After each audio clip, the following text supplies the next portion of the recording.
tentang penyaliban ini. Dia di sini Iya. yang mentoknya di sini. Iya, baik.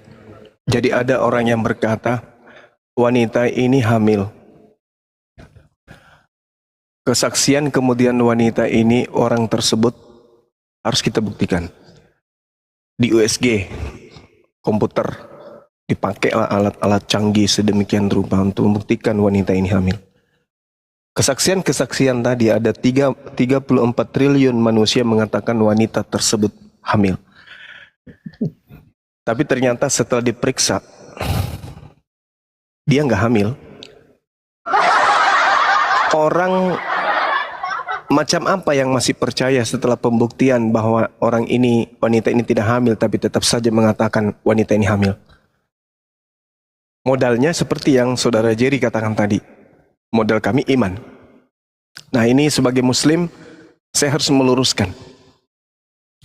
Pada tataran agama Kristen itu tidak ada iman. Karena iman itu hanya sampai kepada orang yang bisa memahami tentang makna amana yu'minu. Apa itu? Iman yang diasaskan atas percaya atau pembenaran terhadap sesuatu dengan kajian akal. Akal adalah akal. Nah, sekarang apa yang bisa ditelaah oleh akal kemudian dibenarkan oleh akal di dalam ajaran Kristen? Tak ada. Contoh tentang Yesus Tuhan. Apakah masuk akal? Tidak masuk akal. Berarti ketika ada orang yang percaya Yesus Tuhan, tidak sampai kepada level iman, tapi hanya sampai level percaya saja. Iman itu implementasinya adalah akal. Makanya di dalam kitab saudara Kristen juga dikatakan dalam 2 Yakobus 2 nomor 26. Sebab seperti tubuh tanpa roh adalah mati, demikian jugalah iman tanpa perbuatan adalah mati. Iman tanpa perbuatan adalah mati. Tapi kalau iman tanpa akal, apa? Iman tanpa perbuatan mati. Iman tanpa akal, gila. Nah, ada bukti? Ada. Di mana tertuang itu? Markus 5. Baca nomor 1 sampai nomor 20. Apa yang ditorehkan dari kisah tersebut? Ada orang kerasukan setan. Tak ada orang yang bisa menangkap. Tak ada orang yang bisa menenangkan. Bahkan dirantai berkali-kali. Rantai putus, hancur rantai itu. Lepas. Kenapa? Karena dia gila. Kenapa gila? Dia kerasukan setan. Pada posisi gila, pada posisi kerasukan setan, melihat Yesus dia berlari. Apa yang dilakukan? Menyembah Yesus. Oh, jadi orang yang kerasukan setan, orang gila menyembah Yesus. Ya, itu cerita yang ada di situ. Yes. Nomor 15-nya, setelah orang itu waras, pertanyaannya, apakah dia masih menyembah Yesus? Rupa-rupanya tidak. Tidak sujud lagi dia. Beribadah kepada Yesus. Nah, kesimpulan akhir dari cerita itu dan makna yang tersirat di dalamnya adalah orang yang kerasukan setan bisa saja menyembah kepada sesamanya setan. Orang gila bisa saja menyembah kepada yang bukan Tuhan. Nah, sekarang keadaannya adalah, masuk akalkah Tuhan menjadi bayi manusia? Masuk akalkah Tuhan dibunuh oleh ciptaannya sendiri? Tidak masuk akal. Berarti itu hanya level iman. Hanya level percaya. Hanya level meyakini. Kalau itu yang terjadi, berarti saudara-saudara Kristen ini tak ubahnya seperti orang yang teriak-teriak di dalam kuburan yang tertulis dalam Markus 5. Siapa yang disalahkan dan siapa yang menyalahkan dengan keadaan ini? Sebab seperti tubuh tanpa roh adalah mati, demikian juga iman tanpa perbuatan adalah mati. Bagaimana kalau di situ tertulis kemudian iman tanpa akal? Bisakah iman tanpa akal? Tidak bisa. Karena akal sama dengan iman. Iman sama dengan akal. Nggak bisa. Nah, sedangkan orang menuhankan Yesus bukan inti dari hasil belajar.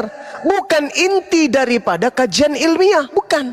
Tetapi hanya sekedar percaya saja. Berarti Kristen tidak layak disebut sebagai aliran kepercayaan yang levelnya sampai kepada iman. Tetapi hanya mentok pada ajaran aliran kepercayaan saja. Setuju. Ya. Karena iman itu, kita orang Islam ini kenapa disebut beriman? Karena kita berakal.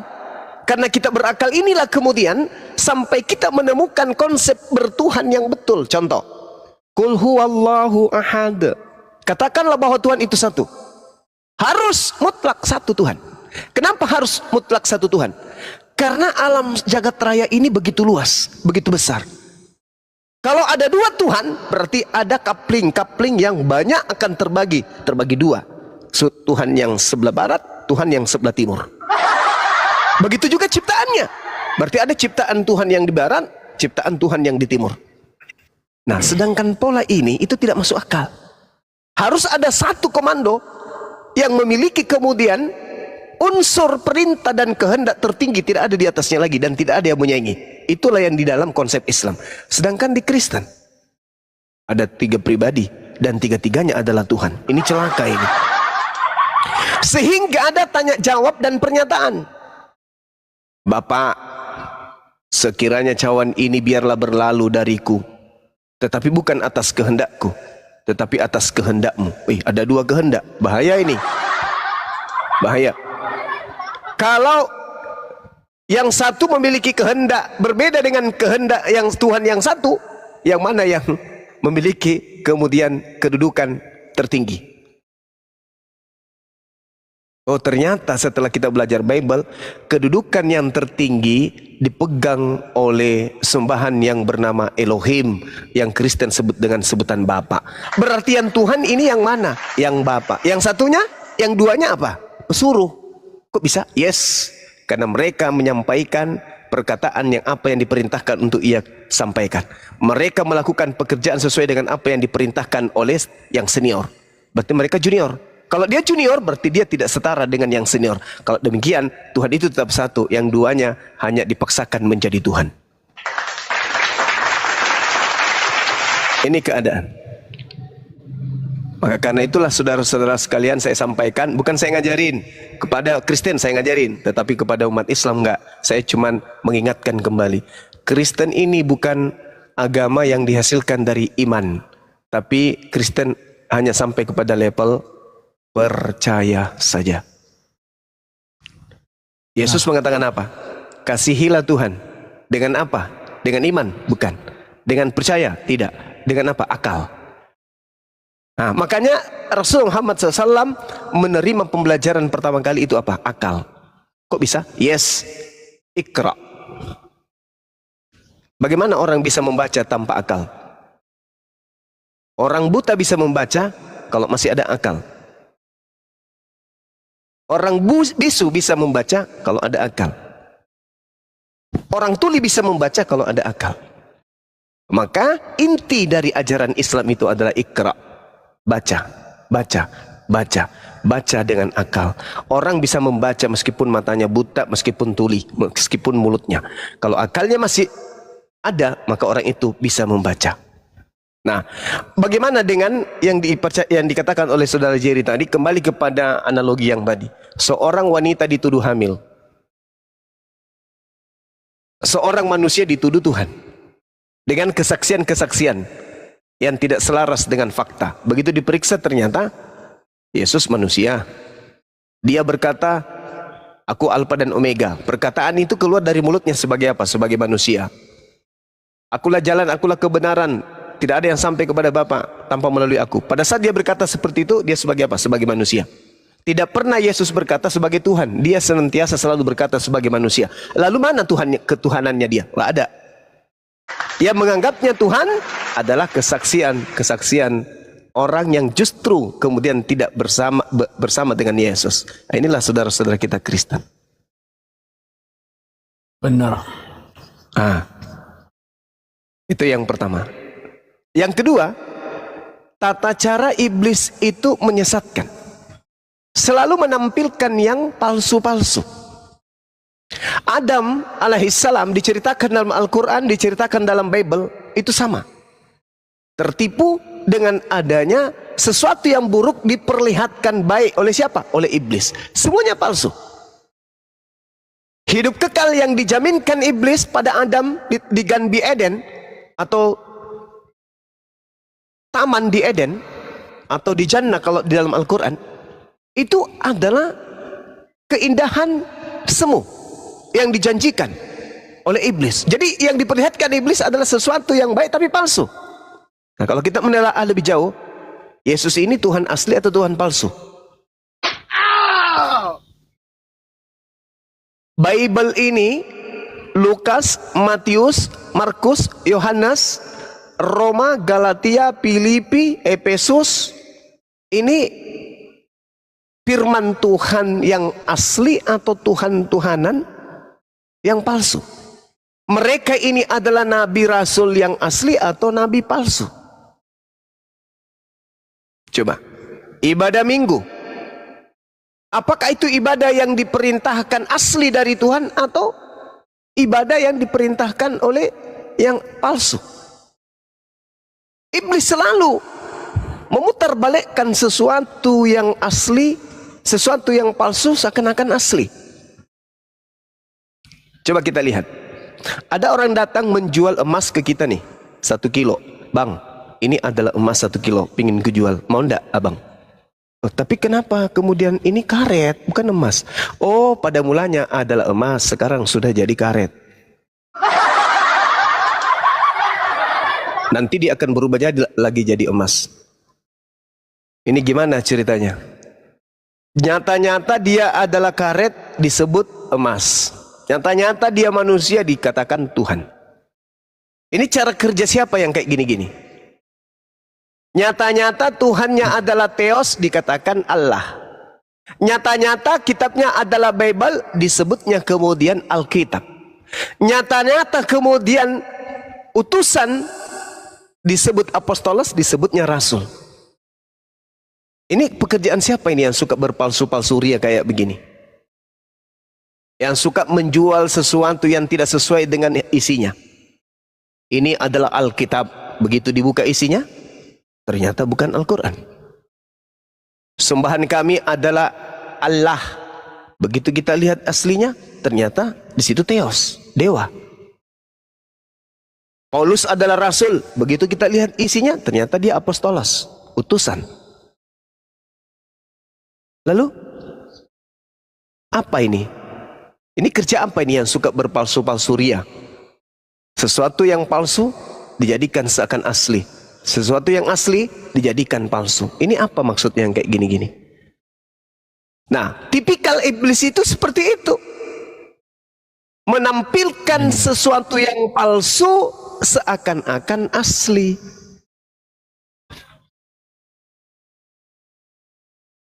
Nah, bagaimana dengan saudara-saudara kita Kristen?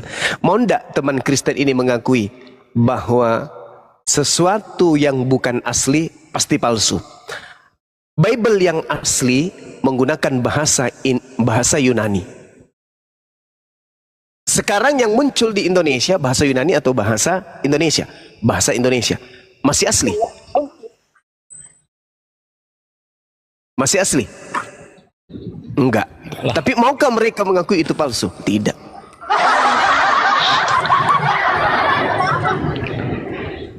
Bang Juma izin, ini ada tamu ini. Ya, ini jauh ini dari Vatikan langsung. Dari Vatikan ini Bang Juma yang datang Ya. nih. Sambut dulu Bang Palopo. Baik, selamat malam Bung Praedika. Apa kabar malam ini, saudaraku? Sudah siap, Asyhadu?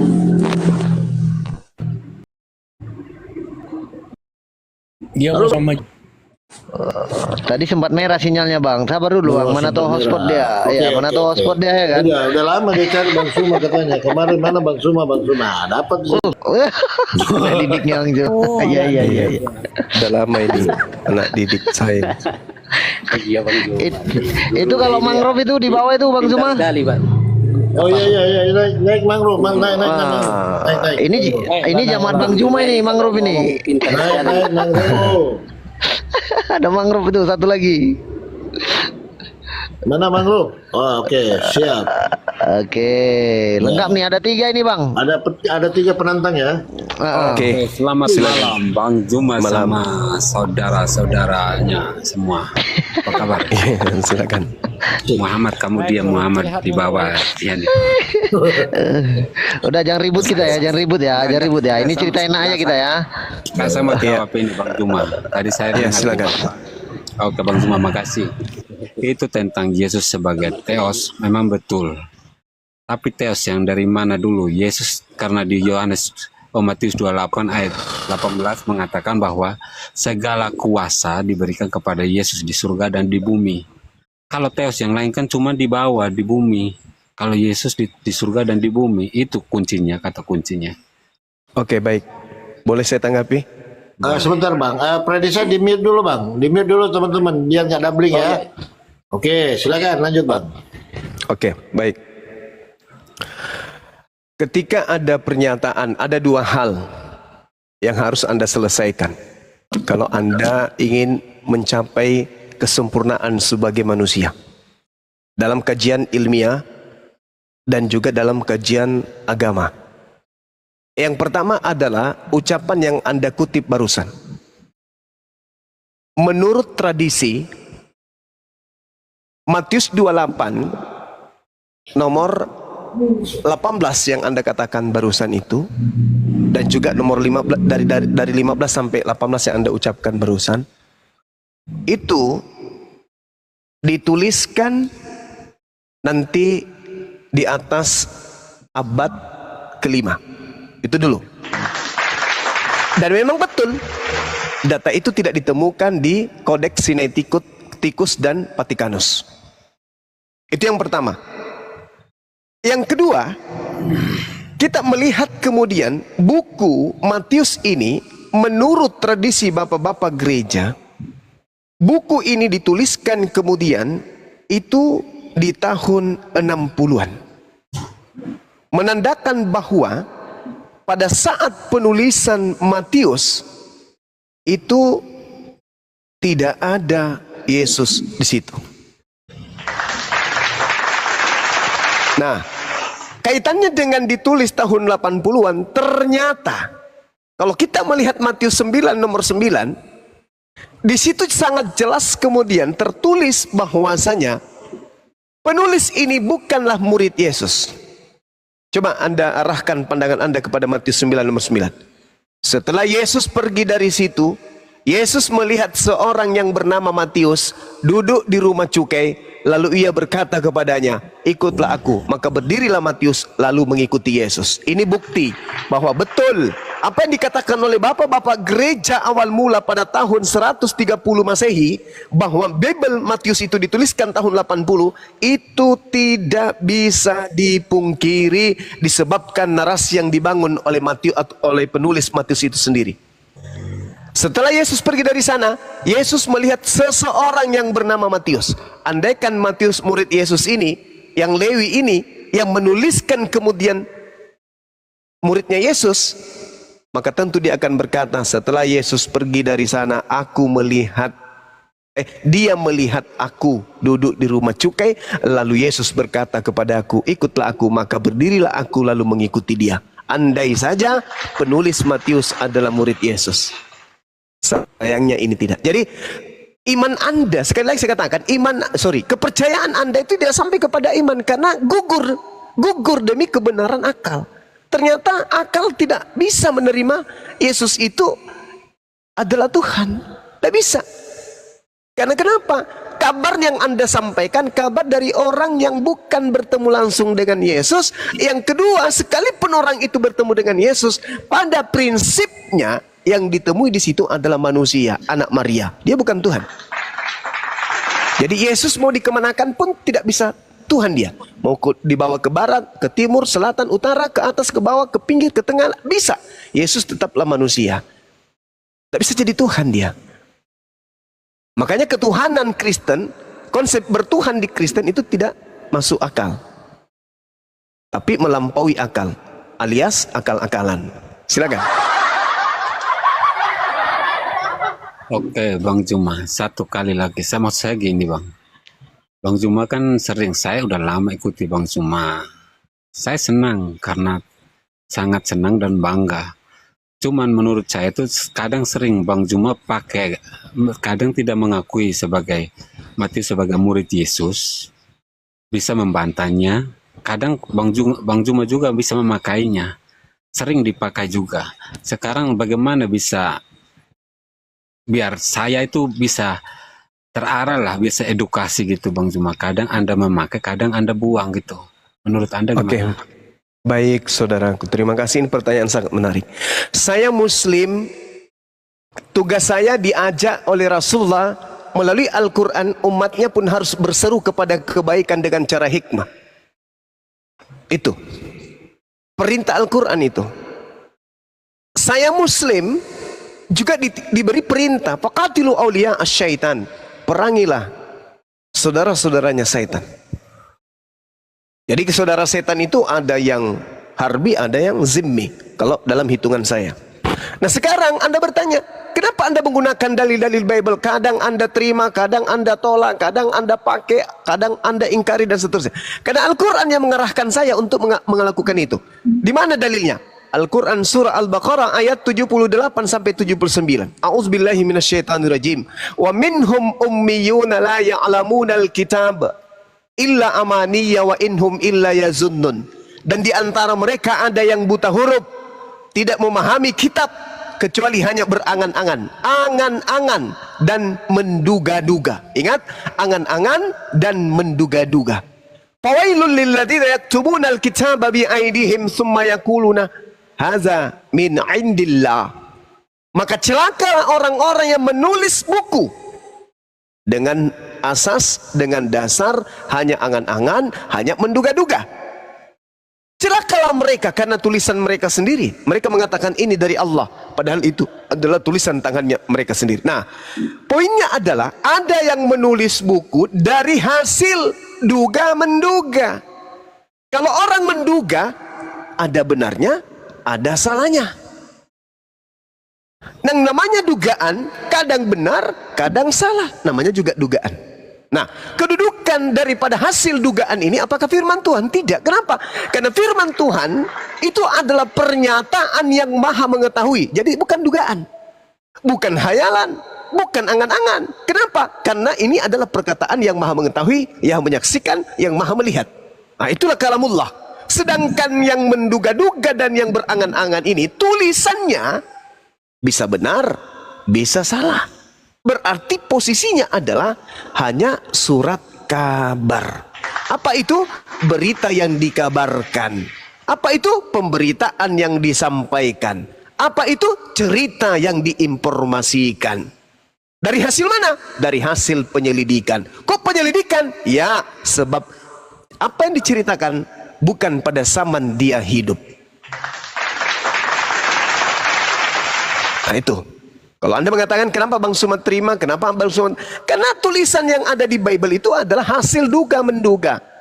Apa buktinya? Lihat Lukas 1. Theophilus yang mulia, banyak orang yang menusun berita-berita dan peristiwa-peristiwa yang terjadi di antara kita. Maka saya terpanggil untuk melakukan penyelidikan.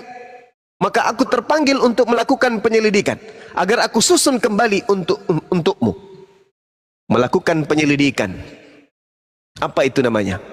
Firman Tuhan? Bukan. Lalu, ya duga-menduga. Benar tidaknya? Wallahu alam bisawab. Yang penting saya nulis untuk Theophilus. Anda mau menjadikan firman Tuhan, saya tidak pernah ajarin.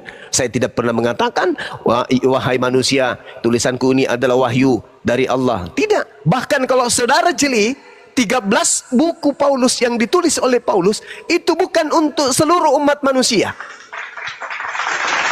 13 buku yang ditulis oleh Paulus itu bukan untuk orang Indonesia. 13 buku yang ditulis oleh Paulus itu hanya diperuntukkan untuk orang per orang, untuk kelompok-kelompok tertentu. Bukan untuk seluruh umat manusia. Bukan untuk orang Indonesia. Tapi orang Indonesia sendirilah yang kemudian mengimani buku-buku Paulus yang mana Paulus menulis bukan untuk kalian. Contoh, surat Korintus itu ditulis kemudian untuk orang-orang Korintus yang ada di Korinta, tengah selatan Yunani. Bukan untuk Indonesia.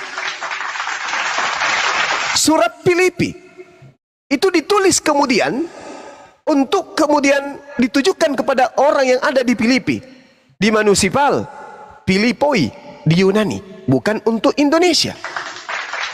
Kolose itu dituliskan oleh Paulus untuk orang yang ada di Kolose, di kota kuno, di Vergia Utara, Laodikia, bukan untuk orang Indonesia.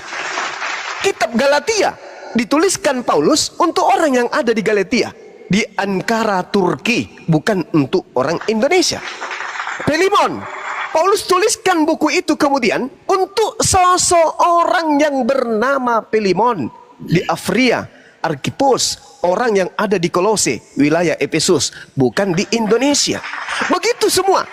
Semua Paulus menuliskan untuk jemaat yang tertentu, untuk oknum tertentu. Tapi lagi-lagi penjajah Belanda membawa buku-buku itu masuk ke Indonesia, diimani oleh kita orang Indonesia.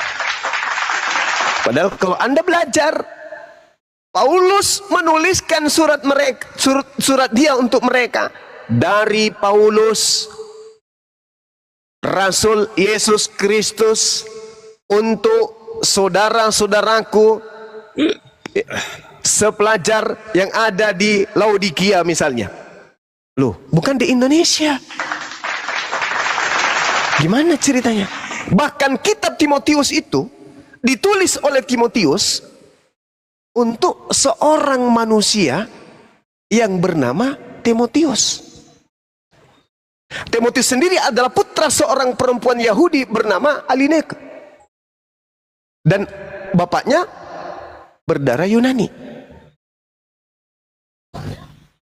Bukan untuk orang Indonesia. Makanya kami umat Islam ini, khususnya yang belajar apologet, ketika Anda membaca surah-surah Paulus ketika kita berdiskusi, itu menggelikan loh. Karena kami tahu surat yang Anda baca bukan untuk Anda, tapi untuk orang-orang tertentu, untuk kelompok-kelompok tertentu. Tapi Anda menghantam kami dengan surat Paulus, padahal surat Paulus itu hanya untuk kelompok tertentu dan orang tertentu. Ya, tapi mungkin mana lagi? Modal percaya, terlanjur Kristen, apapun Anda akan perjuangkan. Tapi kalau Anda ingin menggunakan akal, Anda akan mengatakan apa yang disampaikan oleh Bang Suma dan apologet Islam itu adalah 100% benar. Kami tidak nipu, kami baca apa yang ada di dalam kitab saudara. Silakan. Sebagai tambahan, Bang Zuma, untuk Bang Zuma uraikan di Kisah Para Rasul 20 data nomor 21 Bang yang Anda uraikan tadi Bang. Silakan Bang. Yang Kisah Para Rasul 21 sebagai pembuktian tadi Bang, bahwasannya untuk kepada bangsa-bangsa siapa itu Bang? Kisah Para Rasul kan ya? Iya, Kisah Rasul 21 data nomor 21 di mana Paulus mengajarkan orang Yahudi di antara bangsa lain. Iya, betul. Di situ kalau kita lanjutkan datanya dari data 15 sampai data 26, Paulus justru bertobat dari mengajarkan ajaran Yahudi di luar non-Yahudi. Tetapi mereka mendengar tentang engkau, bahwa engkau mengajar semua orang Yahudi yang tinggal di antara bangsa-bangsa lain untuk melepaskan hukum Taurat. Sebab engkau mengatakan supaya mereka jangan menyunatkan anak-anaknya dan jangan hidup menurut adat istiadat kita. Ini kalau Anda baca lengkap datanya, itu menyedihkan sekali. Kalau saya ingat saudara angkat saya ada Kristen, tapi kalau kita baca lengkap data daripada Kisah Para Rasul 21 ini, oh, begitu hebat Paulus ini membuat prank kepada saudara-saudara kita Kristen. Jadi bagaimana sekarang? Tentu mereka akan mendengar bahwa engkau datang kemari. Sebab itu, lakukanlah apa yang kami katakan ini. Di antara kami ada orang 4 yang bernasar. Bawalah mereka bersama-sama dengan engkau, wahai Paulus. Lakukan pentahiran dirimu, lakukan pensucian dirimu, pertobatan dirimu bersama-sama dengan mereka, dan tanggunglah biaya mereka, sehingga mereka dapat mencukurkan rambutnya. Maka semua orang akan tahu bahwa engkau Paulus, terkait dengan kabar yang mereka dengar tentang engkau, itu sama sekali benar, itu sama sekali tidak benar, melainkan bahwa engkau tetap memelihara hukum Taurat. Coba, ini Paulus, kalau dia betul-betul rasul, kalau dia betul-betul utusan Yesus, Tidak mungkin dia mengaminkan dan mengiyakan, apalagi mengikuti instruksi para imam pada masa itu. Tapi faktanya apa? Paulus kemudian diceritakan di data nomor 26.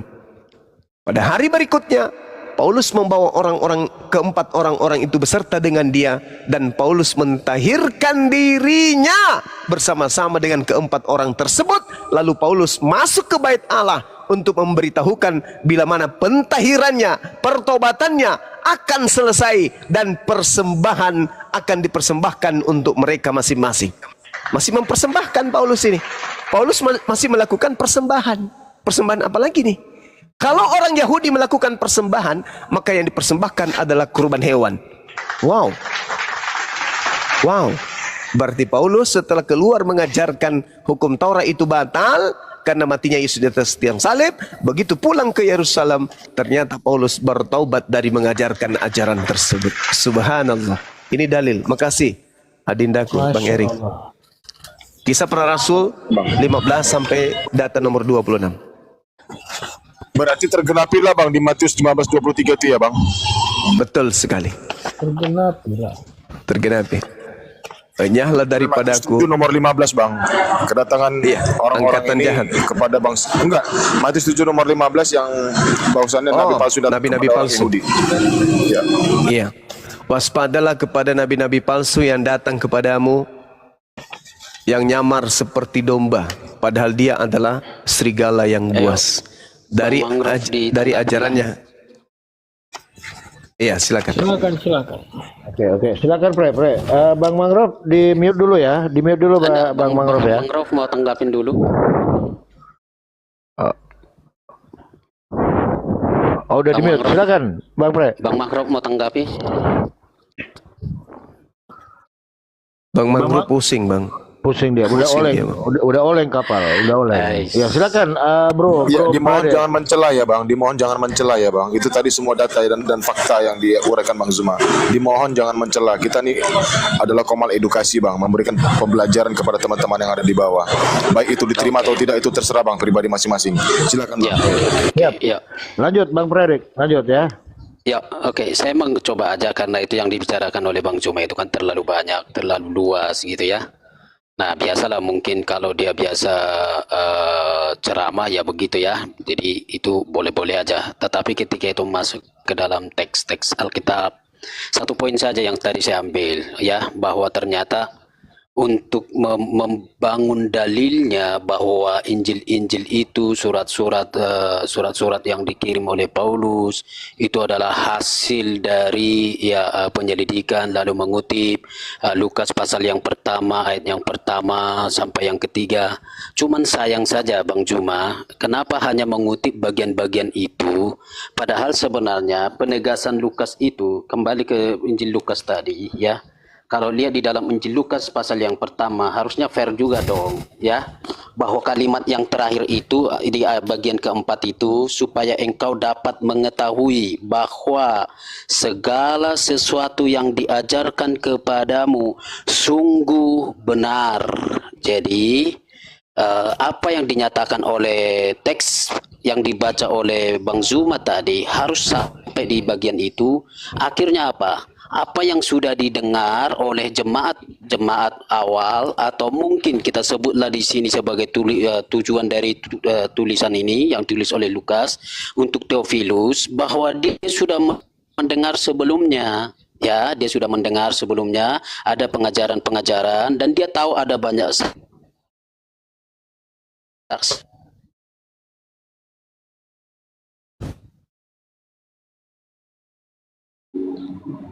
Jaringan.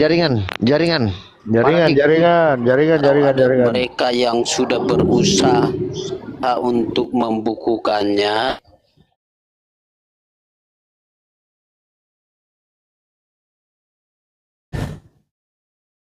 Jaringan. Di Sarawak. Ya. Kok makanya Paradik, kok nggak bisa panjang-panjang kalau menyampaikan itu. Jaringanmu nggak cukup.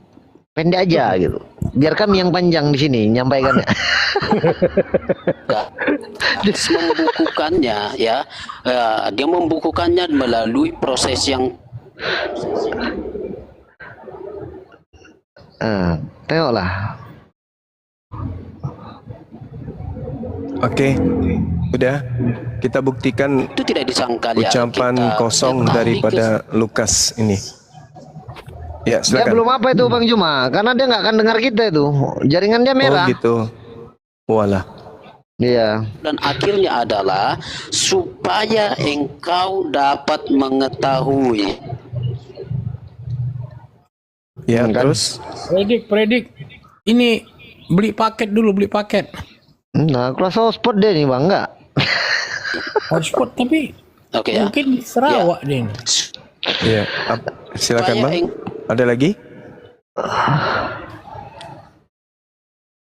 Nggak akan dengar deh nih, nggak nyambung nanti nih. Bang predik naik ke genteng dulu. Inilah kalau masih Kristen pasti susah jaringan. Mulai dari fakta tahu bahwa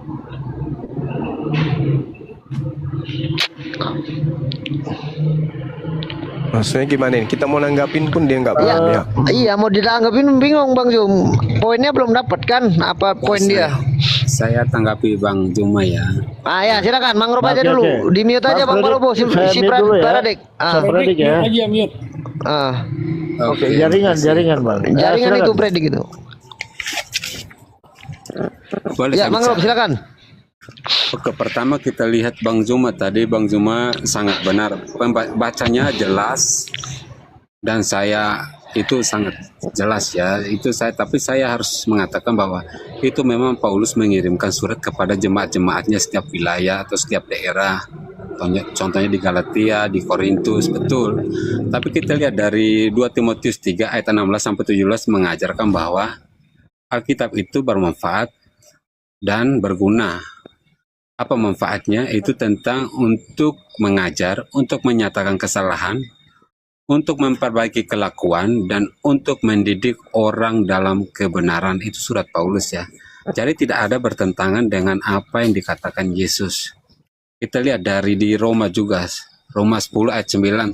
Sebab jika kamu mengaku dengan mulutmu bahwa Yesus adalah Tuhan, dan percaya dalam hatimu bahwa Allah telah membangkitkan dia dari antara orang mati, maka kamu akan diselamatkan. Di Efesus 2 ayat 8-9, sebab karena kasih karunia kamu diselamatkan dari iman. Itu bukan hasil usahamu tetapi pemberian Allah. Itu bukan hasil pekerjaanmu. Jangan ada orang yang menghakimi diri. Jadi artinya itu tergantung iman, dan itu tentang apa itu firman Tuhan itu. Semua itu firman hidup ya. Jadi artinya untuk mengajar, untuk memperbaiki kelakuan semuanya. Jadi iman Kristen itu percaya bahwa apa yang dikatakan dengan para murid itu betul tidak. Jadi contohnya seperti gini Bang Paulus, kalau kita mau dalam saudara muslim tidak mengimani Paulus, tapi kita lihat ada hasil-hasil positifnya. Tidak semua mengajar tuh harus selalu positif, tapi ada negatifnya juga Bang. Tapi kan kita ambil hikmahnya, mana yang baik, mana yang buruk, tergantung geografis dan tingkah laku di daerah setiap wilayah, setiap jemaat itu Bang. Jadi saya rasa Bang Zuma terlalu buru-buru, kadang kan nggak ngerti apa konteksnya tentang apa itu. Itu Paulus memang untuk mengajar setelah dia bertobat. Itu Bang Zuma, silakan Bang. Oke, baik. Jadi gini, Bung. Kalau Anda rujukannya 2 Timotius barusan, segala tulisan yang diilhamkan Allah bermanfaat untuk mengajar. Kalau diilhamkan oleh Allah, ya pasti. Yang jadi permasalahan ini, yang diilhamkan dari Allah ini yang mana? Yang mana yang diilhamkan oleh Allah? Sedangkan yang dilakukan kemudian oleh Lukas itu penelitian. Kalau ilham itu berarti dari Allah melalui perantaraan malaikat ke nabi, rasul. Dan kalau Lukas ini menerima ilham, berarti dia adalah seorang nabi. Sejak kapan kemudian Lukas ini seorang nabi? Menerima ilham pewahyuan, itu nabi. Memang betul segala tulisan yang diilhamkan itu bermanfaat untuk mengajar. Yang diilhamkan. Nah sekarang Bible ini diilhamkan oleh siapa? Siapa yang mengilhamkan Lukas 1? Theophilus yang mulia. Ini ucapan Lukas. Ada ndak ucapan Yesus demikian? Sedangkan kalau Anda berbicara mengenai pengikut Yesus, orang yang berkiblat kepada ucapan Yesus. Theophilus yang mulia, banyak orang yang menyusun berita-berita tentang peristiwa-peristiwa yang terjadi di antara kita. Ini ucapan Yesus? Bukan. Sedangkan yang menerima firman pada masa Yesus hanya Yesus. Tak ada yang lain yang menerima firman, hanya Yesus saja. Jadi Lukas menerima pernyataan Theophilus, nama Theophilus pula disebut di situ. Itu siapa orangnya dan apa hubungannya dengan firman yang Yesus terima dan Yesus ajarkan kepada muridnya Bani Israel? Siapa Theophilus ini menurut Yesus? Nggak tahu. Yesus tidak pernah mengajarkan nama tersebut. Tapi kemudian penulis, asisten Paulus bernama Lukas, menulis sebuah pemberitaan, di mana pemberitaan itu bukan berasal dari mulut Yesus. Jadi ini bukan ilham ini. Ini adalah apa ya? Karya ilmiah, tesis kalau nggak salah ini. Entah ini Lukas sedang buat skripsi atau apa ini. Hasil penyelidikannya kemudian disusun kembali untuk seorang rektor. Mungkin rektornya mungkin Theophilus. Pak Rektor, ini hasil penyelidikan saya. Nah itu Bang. Kalau kita berbicara mengenai kesempurnaan akal kita sebagai manusia yang hidup di zaman sekarang ini, wow, apa yang mengantarkan kita kemudian untuk percaya tulisan-tulisan kayak begini sebagai firman Tuhan? Bukankah saudara berkiblat ke Yesus? Aku mengenal muridku, mereka mendengarkan aku, bukan mendengarkan Lukas, bukan mendengarkan Paulus, tapi mendengarkan aku. Itu baru muridku. Bahkan Yesus mengatakan apa? Aku tidak berkata-kata dari diriku. Lukas bagaimana? Bukan hanya berkata-kata dari dirinya sendiri, tetapi juga menerima perkataan-perkataan orang-orang yang kita tidak kenal. Betul. Yesus berkata, firman yang kau dengar dari aku itu bukan dari aku, tapi dari Dia yang telah mengutus aku. Itu Yesus. Kalau Lukas bagaimana? Dari mana perkataannya? Theophilus yang mulia. Dari mana itu? Termasuk Yesus, termasuk Paulus. Siapakah engkau Tuhan? Ini dari mana Paulus mendapatkan ucapan-ucapan ini? Siapa yang mengajari Paulus berkata, siapakah engkau Tuhan? Lalu Paulus juga menuliskan, akulah Yesus yang kau aniaya. Paulus terima pernyataan-pernyataan ini dari mana? Siapa yang mengajari Paulus mengucapkan ucapan seperti ini? Kristus telah menebus kita dari kutuk hukum Taurat dengan jalan menjadi kutuk. Sebab ada tertulis, terkutuklah orang yang mati digantung di atas pohon. Ini Paulus menerima ilmu dari mana? Bukankah sang sumber firman adalah Yesus? Yesus sendiri mengatakan, aku tidak berkata-kata dari diriku sendiri. Dan finalnya adalah, segala firman yang engkau berikan telah aku sampaikan. Firman yang Yesus sampaikan tidak ada sedikit pun yang berkata, Kristus telah menebus kita dari kutuk hukum Taurat dengan jalan menjadi kutuk. Tidak ada pernah Yesus menyampaikan firman kayak begitu. Lalu kalau tidak ada Yesus menyampaikan firman kayak begitu, dari mana Paulus menerima pernyataan-pernyataan tersebut?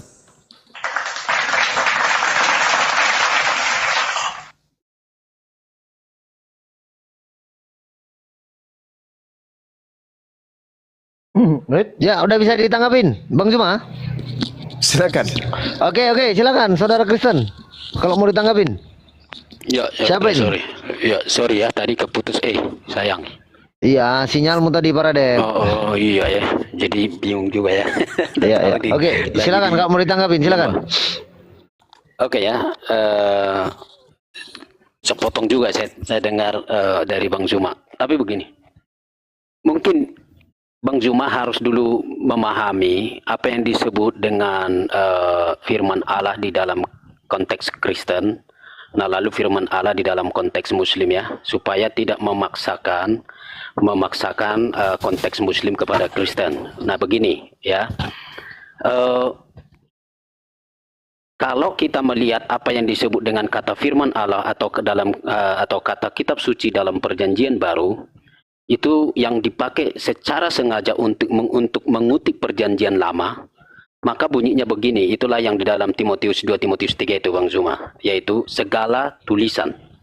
Jadi segala tulisan yang diilhamkan Allah. Jadi kalau melihat segala tulisan, mari kita lihat apa yang ada di dalam perjanjian lama. Maka yang di perjanjian lama itu, baik itu yang tanda kutip mungkin begini, berfirmanlah Allah, ya, baru titik 2, kemudian tanda petik. Nah lalu ada bunyi teksnya begitu ya. Nah itu firman Allah.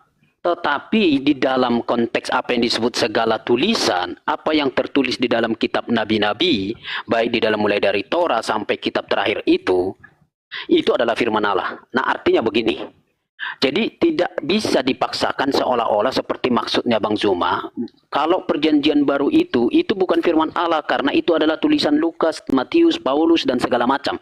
Nah itulah perbedaan iman Kristen atau konsep firman Allah, pengilhaman di dalam kekristenan dan di dalam Muslim, ya.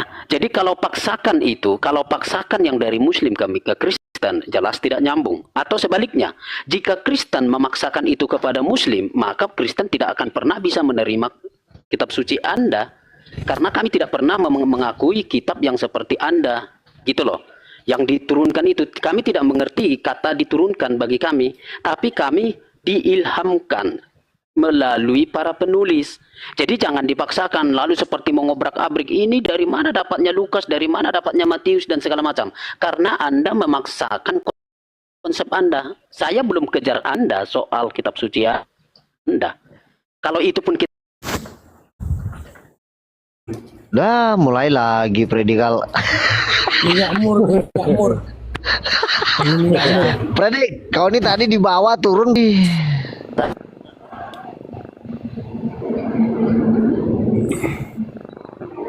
Freddy, terlepas dari Bang Zuma sendiri, pakar-pakar perjanjian baru cuman menggunakan menyatakan 15% dari perjanjian baru yang perkataan Yesus. Nggak dengar deh tuh Bang Da. Tengok jaringannya cuma satu garis itu merah pula. 18%, Bang. Iya. Iya kan? Jadi itu jangan bilang dari sisi Muslim. Dari sisi pakar-pakar kalian sendiri juga menyatakan seperti itu yang cetak merah. kami tidak mau mengejar itu. Yang dikatakan Theophilus yang mulia itu cetak merah. Tetapi Oke, maksud kembali. saya begini adalah ya mungkin memberikan jawaban yang baik terhadap pertanyaannya Mas Mangrove tadi ya. Jadi Bang Zuma itu kutip di dalam bagian tertentu untuk membantah kitab tertentu, ayat tertentu di mana Bang Zuma tidak setuju itu. Tetapi Aduh. Capek lah Freddy. Mangrove aja lah, akan mangrove aja. memaksakan, wah itu kan ada di dalam imam, atau itu ada di dalam, tapi di begini ada Kristen pun. Jadi begini, Bang Freddy, maaf ya. Ya, silakan Mangrove. Oke. Jadi dari saya itu begini. Jadi kita lihat dalam tradisi bangsa Yahudi, pribadi Tuhan sangatlah kudus. Bahkan mengucap, kita lihat dari ayat-ayat tersebut ya, dasar ini dari Yesus itu sendiri ya, bahwa kita lihat di Matius 21 ayat 46, Matius 26 ayat 4, Markus 12 ayat 12. Itu dikonfirmasi di Yohanes 7 ayat 30. Seperti apa Yesus mengklaim dirinya adalah Tuhan atau setara dengan Tuhan. Yesus menyebut Tuhan, selalu menyebut Tuhan itu adalah Bapa, dan dia adalah anak Allah. Yesus seringkali menyebut Tuhan sebagai Bapa, sesuatu yang sangat dekat secara pribadi dan tidak mendeskripsikan Tuhan sebagai sebuah sosok yang jauh. Makanya kita sering lihat bahwa dia menyatakan bahwa Bait Allah adalah rumah Bapakku. Kita lihat di konteks Lukas 2 ayat 49 atau Yohanes 2 ayat 16. Yesus juga menyatakan bahwa ia diutus oleh Bapa.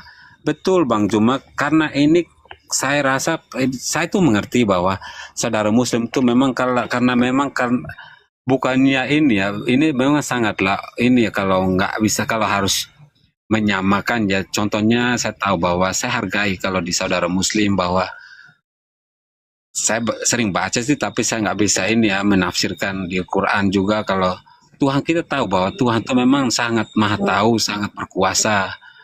Jadi sama dengan firman atau apa semua tuh. Jadi kita kan artinya memang berperbedaan tuh hal yang mendasar ya. Tapi kalau mau menyamakan tuh memang tidak bisa. Apalagi harus di situ di Alkitab jarang Yesus menyebut untuk menyembah Dia gitu kan. Kita lihat dari apa konteksnya, tujuannya apa setelah Yesus datang ke muka bumi.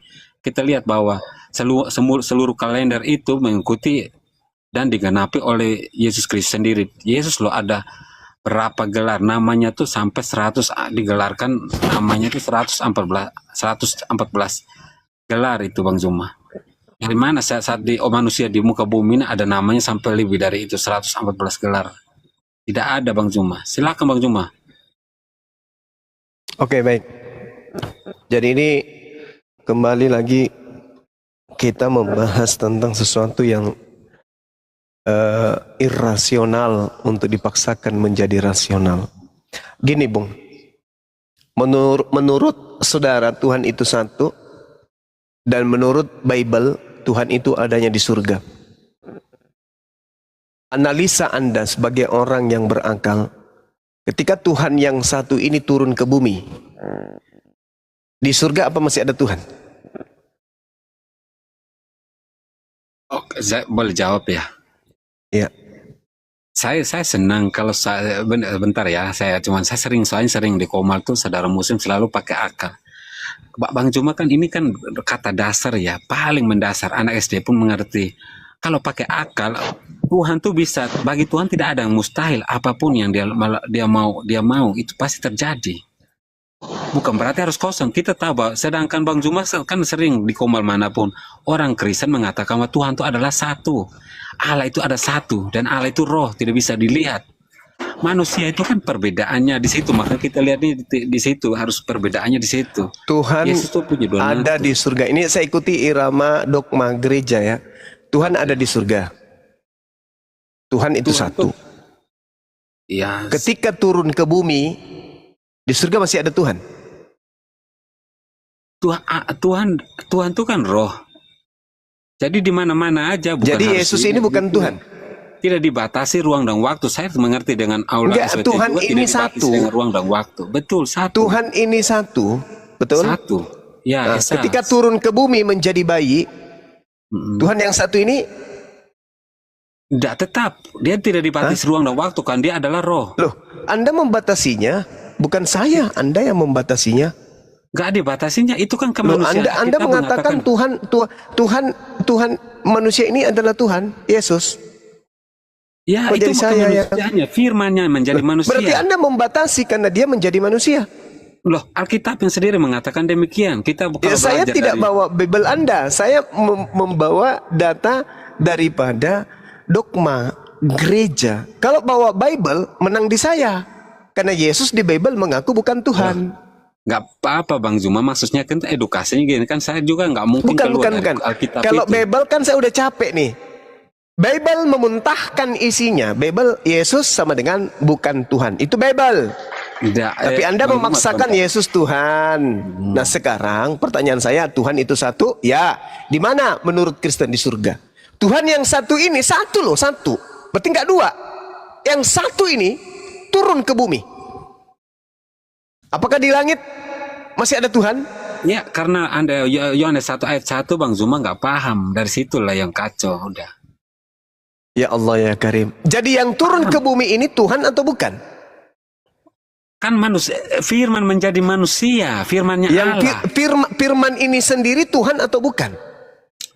Firmannya ya Tuhan dan Allah. Kehakikatnya Tuhan ini cuma satu kan? Yaitu firman kan? Firman turun ke bumi jadi daging kan? Ya, berarti firman yang kok jadi roh lagi? Loh, tetap punya roh. Kenapa dibatasi dengan roh kemuliaannya? Anda yang membatasi Tuhan itu yang tadinya katanya roh jadi daging. Berarti dia sudah terbatas karena sudah jadi daging. Pak Juma, belajar dari Kejadian sampai Wahyu. Alkitab tidak mengatakan untuk membatasi. ini apa Tuhan itu tidak ada. Kalau Tidak dibatasi Tuhan ruang dan itu tidak Anda batasi, kenapa dia jadi bayi? kan saya udah bilang, karena untuk menebus dosa manusia itu harus dengan darah yang tidak tidak tercela. Karena Kan mau harus lari ke menebus sana. dosa, karena mau menebus dosa, maka Tuhan menjadi terbatas, yaitu menjadi manusia Yesus. Loh, hakikatnya tetap sebagai roh dan Allah itu tidak Ya, pernah. itu kan iman, itu kan kepercayaan saudara. Tapi faktanya Yesus terbatas karena Terbatas. dia manusia. Terbatas tak ketika Yesus jadi manusia? Terbatas. Terbatas. Ya, Nah, saya yang terbatas harus- ini siapa? Tuhan.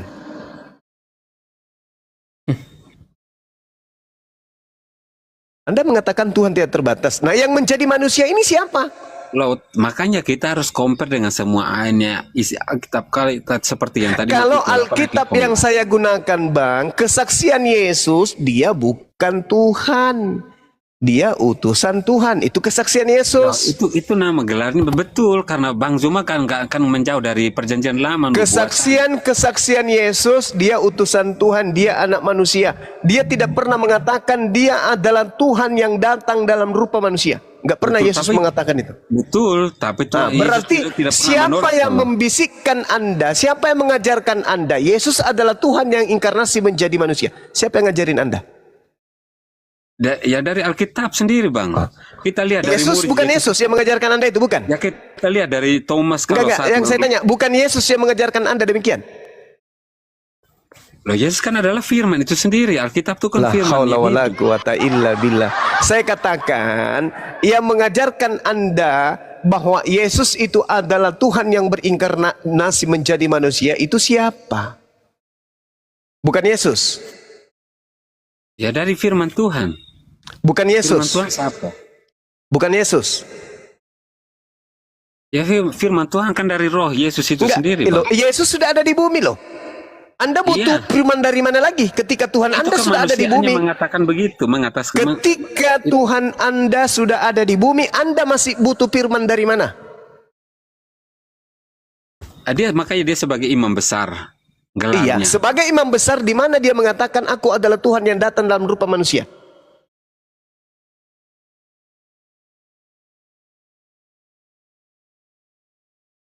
Loading. Bukan loading, tapi Bang Zuma, saya suruh baca.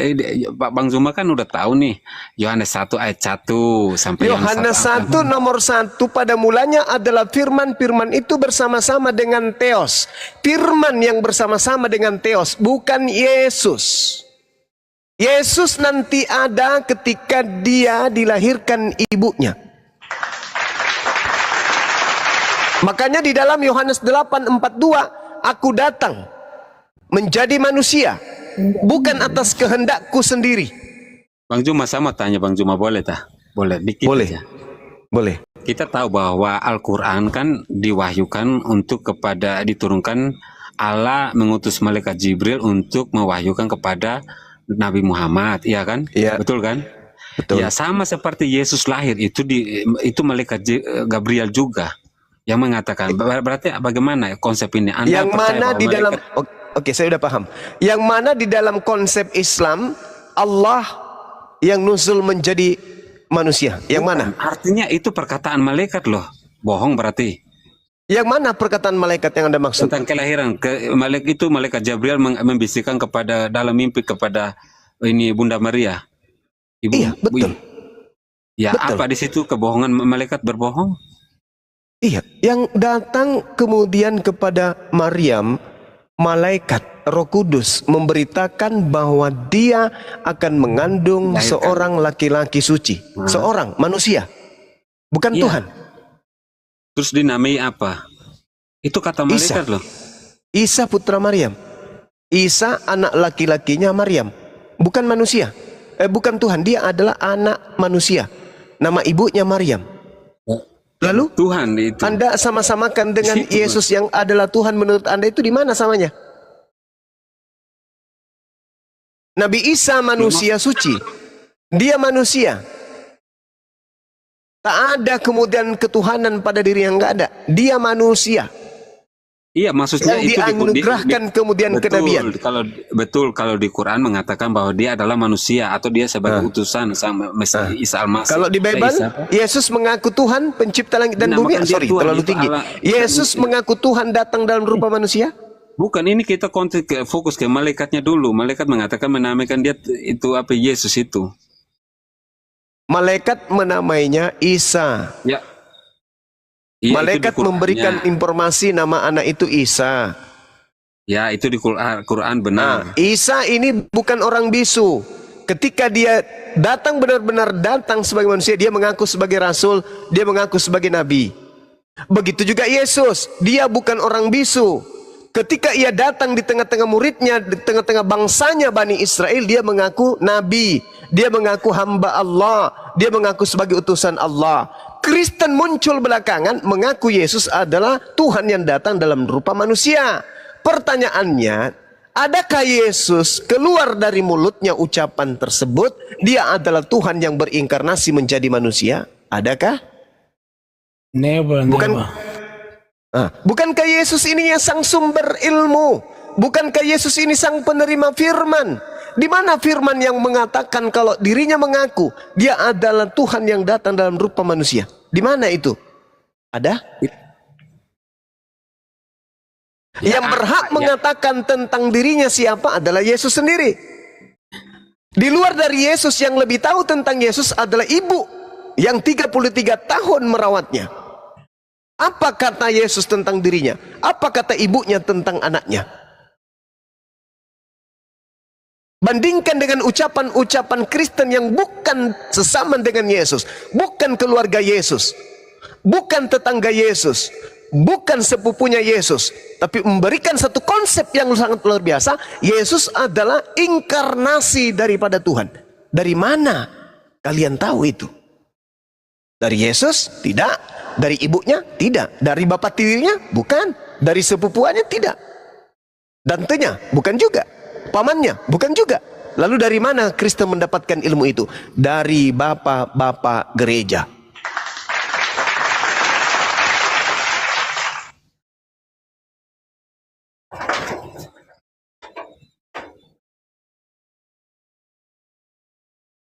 Ya, Makanya Mang, kalian- kalau mau ditanggapin. Makanya kalian diusir. Enyahlah daripada aku. Aku tidak mengenal kalian. Padahal level orang yang diusir, yang Yesus katakan aku tidak mengenal kalian, itu sudah sampai pada level mengusir setan loh. Bentar Bang Sudah Zuma, kalau silakan. saya ikuti arusnya Bang Zuma ya, tentang konteks tentang itu. Enyala kamu itu. Itu konteksnya tentang apa sih sebenarnya? Orang yang melakukan sesuatu kegiatan prosesi keagamaan yang tidak pernah punya dasar dari ajaran Yesus. Tidak setiap orang yang memanggil aku akan masuk ke dalam surga, melainkan, catat, mereka yang melakukan kehendak Bapakku yang ada di surga. Pertanyaan saya nih, menurut saudara, Anda kan pemakan tempe, pemakan tahu, berarti Anda orang Indonesia cerdas. Menurut kecerdasan saudara, kehendak Bapa itu tertulis di perjanjian lama atau tertulis di perjanjian baru? Ya, perjanjian baru. Di mana firman Bapa di perjanjian baru? Tunjukkan. Lah itu kan pengakuan Yesus kan. Artinya Nah, itu tuh, larinya ke Yesus. kedatangan yang kedua kali. Larinya ke Yesus, sementara Yesus tidak pernah kemudian mengajarkan sembahlah aku. Kan tadi Betul, Bang Anda Zuma. bertanya Kenapa? sama aku, Sebentar. apakah Bang Suma ngerti tentang enyahlah daripadaku, aku tidak mengenal engkau? Itu Aku tentang konteksnya untuk akhir zaman Yesus datang kedua Yes, kali. keturunan Anda lah saudara mangkrok. Kalau Anda tidak mu'alaf, maka keturunan Anda lah yang akan sampai kepada keadaan di mana Yesus akan hadir mengusir keturunan Anda. Karena Anda yang mengajarkan mereka kemudian menyembah Yesus yang bukan sembahan, yang bukan Tuhan. Anak Anda melahirkan generasi berikutnya. Kalau mereka tidak menggunakan akal sama seperti Anda, mereka juga akan menyembah Yesus. Keturunannya kemudian akan melakukan hal yang sama sampai kepada titik di mana Yesus datang untuk kedua kalinya. Cucu Anda, cicit Anda lah yang akan diusir. Ditanya, siapa yang mengajarkanmu? Kakekku yang bernama Mangrove. Saudara Mangrove ditanya, siapa yang mengajarkan Anda menyembah Yesus? Bapakku. Namanya siapa? Aco. Hei Aco, siapa yang mengajarkan kau untuk menyembah kepada anak Maria? Kakekku. Siapa nama kakekmu? Lai. Begitu seterusnya. Sampai pada masa Katolik pertama kali mendudukkan kakinya di atas muka bumi ini. Ditanya para pendiri Katolik, hei Katolik, ya paman, siapa yang mengajarkan kalian menyembah anak Yahudi bernama Yesus? Nunjuk kepada siapa? Salin tunjuk. Datang Yesus. Yesus mengatakan apa? Enyahlah daripada aku kalian semua pembuat kejahatan. Wa idza khusyiran nasu kanu lahum a'da wa kanu lahum biibadatin kafirin. Itu yang diterangkan Al-Quran.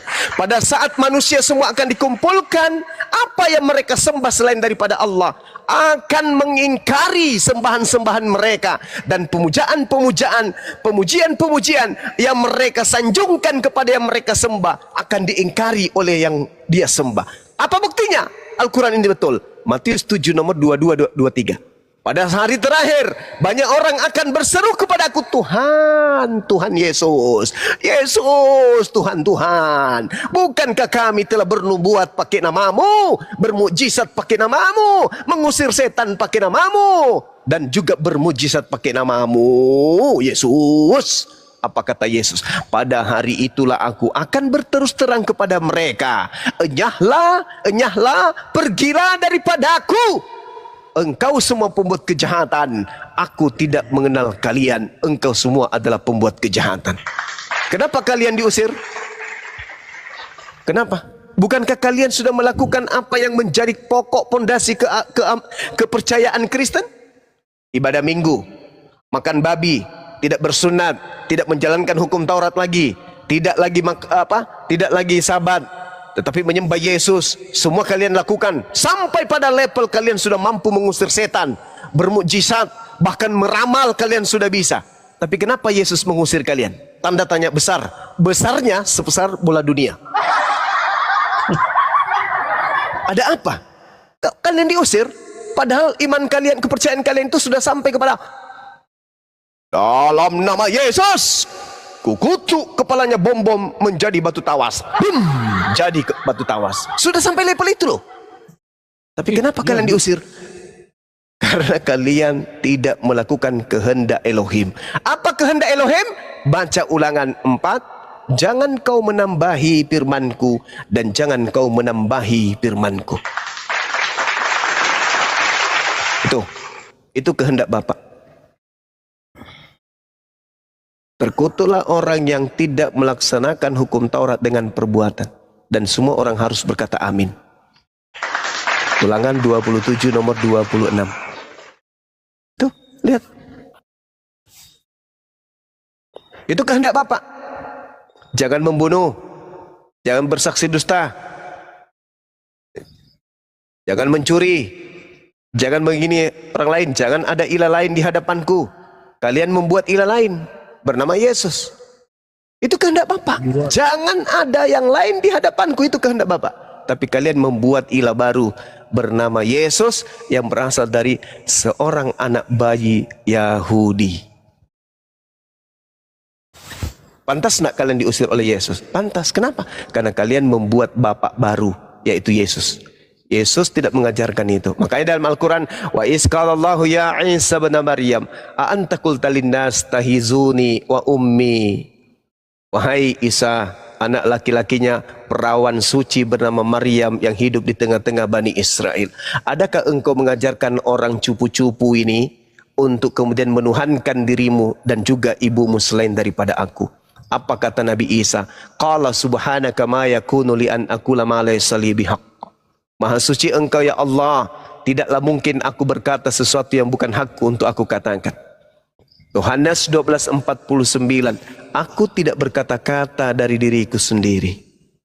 Tuh, aku tidak punya hak untuk mengatakan apa yang bukan hakku untuk aku katakan. Jelas toh? Lalu Kristen muncul, Yesus adalah Tuhan. Siapa yang kasih ilmu kayak gitu? Dia adalah inkarnasi Sang Bapa.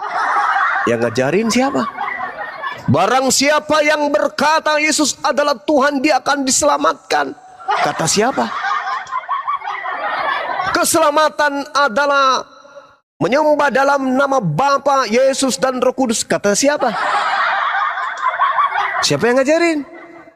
Yesus adalah Tuhan yang datang berinkarnasi menjadi domba untuk menebus dosa-dosa kita di atas pohon. Siapa yang ngajarin kayak gitu?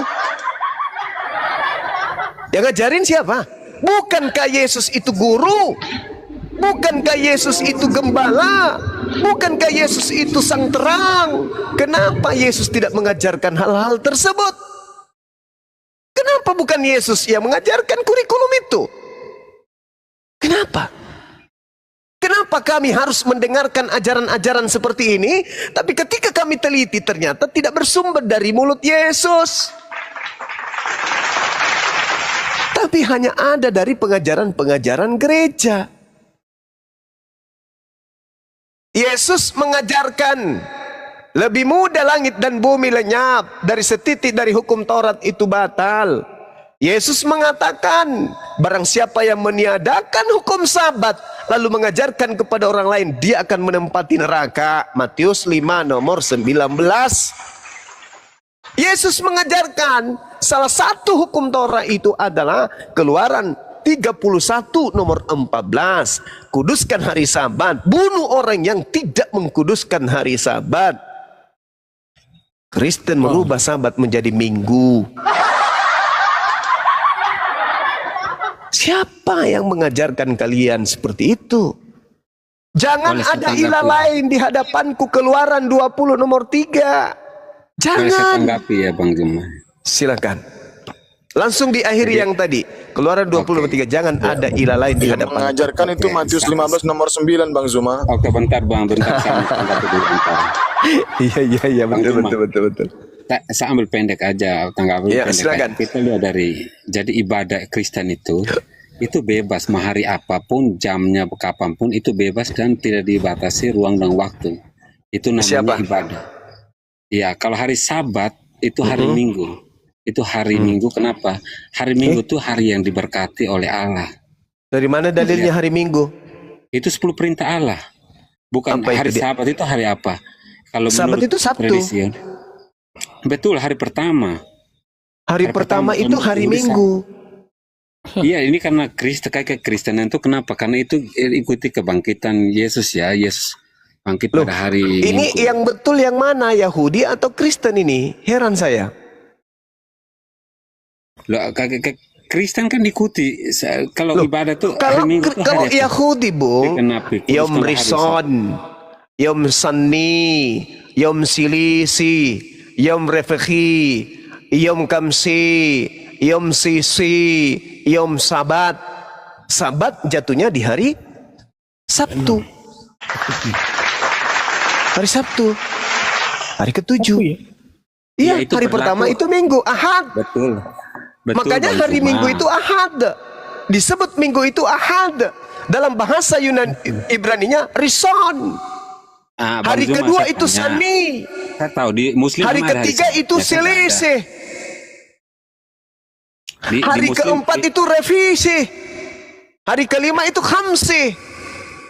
Hari keenam itu Sisi. Hari ketujuh Sabat.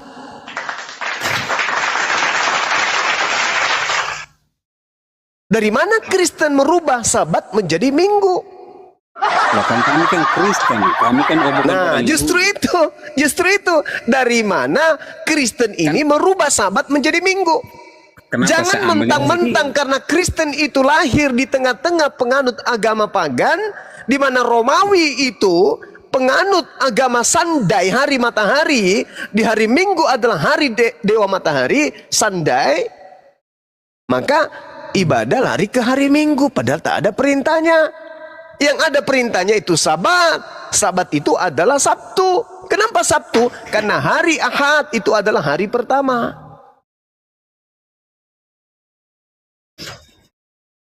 Hari Minggu adalah hari pertama, hari Sabtu adalah hari ke-7. Jangan dibalik. Begini Bang Juma, karena pertama kan ini kan Bang Juma kan seolah mengiring umat Kristen kepada hukum Taurat kita tentang sunat lah. Kita ini saya ambil satu-satu Bukan, Bang ini Juma, tidak berbicara Sabat, Bang. Ya, Sabat tadi kan itu Sabat Sabtu, ibadah, bukan maksudnya biar- Minggu. Minggu itu hari Ahad, Minggu itu hari pertama. Bang Juma mengerti nggak? Saya bilang kami ini bukan orang Yahudi. Justru karena itu saya bertanya, Kristen kalau bukan Yahudi, dari mana Kristen ini mendapatkan ilmu Sabat itu Minggu? Karena hari Minggu itu hari terakhir. Itu hari terakhir. Maksudnya hari terakhir yang itu setelah dari 10 hukum perintah Allah. Sedangkan itu, hari Minggu bagi diciptakan orang langit dan Yahudi bumi. itu adalah hari pertama. Iya, kami kenapa orang Yahudi? Kami ini bukan orang Yahudi. Yang mana yang betul? Yang punya kitab atau kalian? Nah, biar punya kitab kan biar dia lakukan lah punya dia. Kan dia ikut tradisinya. Kami kan Kok bukan- tradisi pula? Kok tradisi pula? Iya, karena mereka itu kan perjanjian lama kan untuk orang Yahudi, maksudnya asli penciptaan. Kalau kami imaninya, tapi kan Oke. kami udah Kristen. Oke, saya kasih data supaya Anda itu menggunakan akal ya, saudaraku. Yesus Bentar, disalib menurut hitungan saudara hari apa?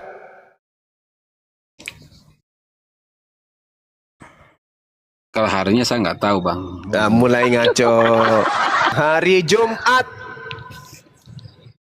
Oke? Positif. Nah, kenapa kemudian mayatnya diturunkan buru-buru? Karena menjelang masuk hari apa? Jawab. Sabat. Jawab. Kenapa? Hari Yesus Minggu. mayatnya. Mati nih. Lompat Bang, lompat. Mati meja. Bung, coba dibaca dalilnya deh. Baca dalil saudara. Baca. Saya tuh tadi awalnya mau lari ke hukum sunat semua itu loh Bang. Makanya itu kita skip aja lewat aja. Oleh kapal. Oleng.